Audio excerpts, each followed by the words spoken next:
Hello, team. It's time for the Daily Detangler. And today we're going to talk about experiences and why they matter.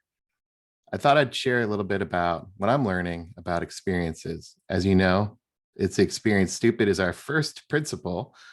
So wanted to start with that, but also it's one that I probably struggle with the most. So I'm going to share a little bit about why experiences, what are our experiences, and then not defining that all the way, but I want to get you to think about it.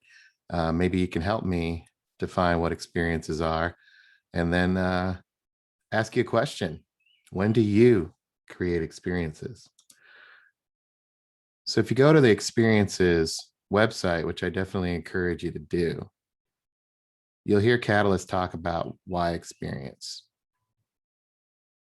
The experience is really about the digital economy and competing in the digital economy.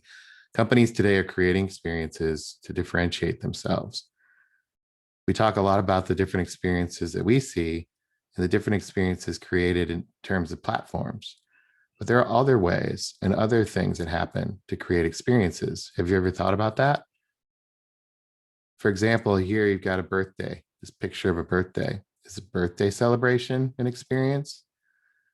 What makes your best birthday the best birthday you've ever had? What makes it a lasting memory? What's it all about? How would you explain that experience? What are the components of it?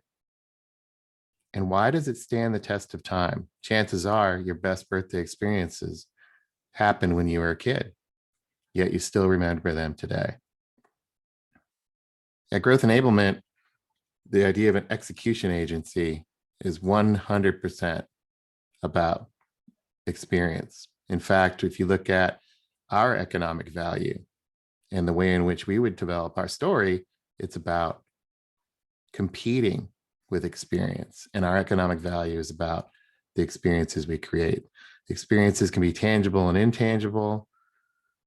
They're made up of products and services and the interactions we have and the way we show up to create memories with our clients. So what's worked in the past for us? Well, telling stories and structured stories. So what are the structures that help us relate an experience? Whether it's the SES or Omnitrax, IQVIA, how would we all tell the same story about the experiences that were created there if we were asked about what happened? They often say a picture is worth 1,000 words. What about a video? How many words is that worth? Or a movie? What happens when we bring these things together? The content, the structure, the way in which the flow happens. How does that work? And one of the best things that I've seen us do is really double click on the hero journey. I don't know about you guys, but I spent a lot of time in the hero journey. Catalyst is probably sick of me using the hero journey, but then I can hear him right now in the back of my head going, no, I'm not. Use it more. Right? So I think that's one thing that I'm going to double click in on is what's my own hero journey? Not because I want to academically study it, but how do I create the memory of going in through my own slope of disillusionment or going into my innermost cave even. You know, these are elements, story elements of what makes me detangler. And that's going to help me with my economic value. And the same thing happens, I would imagine, with our own company. So when do you create experience? You know, there's this difference between having experience, like I have an experience of 25 years in sales and marketing, or I have experience and I'm a PhD. That's not what we're talking about, having experience. We're talking about creating experience. Am I creating an experience with this detangler? What makes it an experience? Because you clicked on it or something else? Does Catalyst Conundrum, are those experiences? When we have a team call, are those experiences? How do those even matter to the client?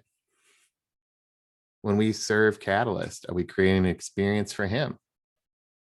If I flip it and I say, okay, I'm going to create an experience today, and I'm going to create an experience for the team, what would be some of the elements of that that would make it an experience?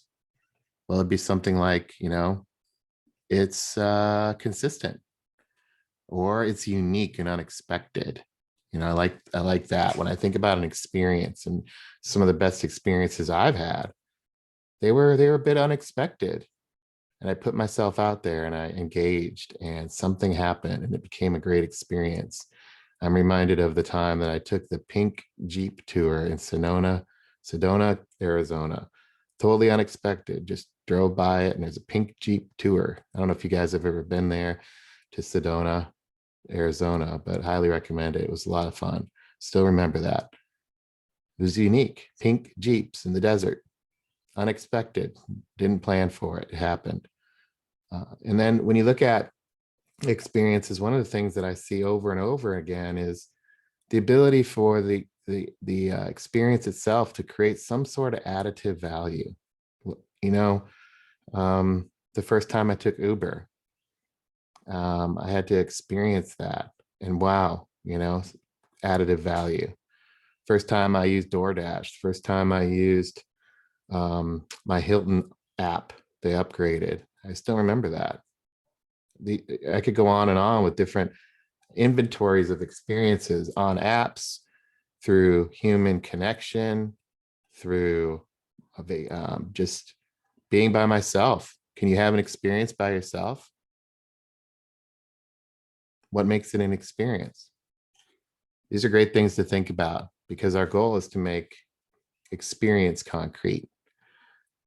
So as we engage with principles today, in the now, this is related to, it's the experience, stupid. Why does Catalyst say, and why do we say it's the experience, stupid? Well, we're all smart people, but we have to remember, and we want to remember, I want to recenter myself on what we're really trying to do here. Is it really about putting as much words on paper? I have to ask myself that, because I can put a lot of words on paper. Is it about putting words on paper, or is it about creating an experience that brings other people along? So in the first detangler, I tried to create a visual of the train track off into the unknown. It was beautiful. Maybe you can still remember that train trestle, that train track. And I asked you to add your pebble. So I'm going to ask you to do that again today.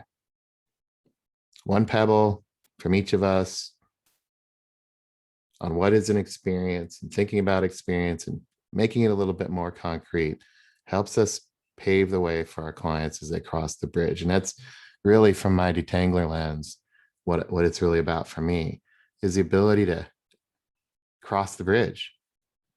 In my own journey, in my own struggles, this idea of not getting stuck in the bridge has become a real driving force.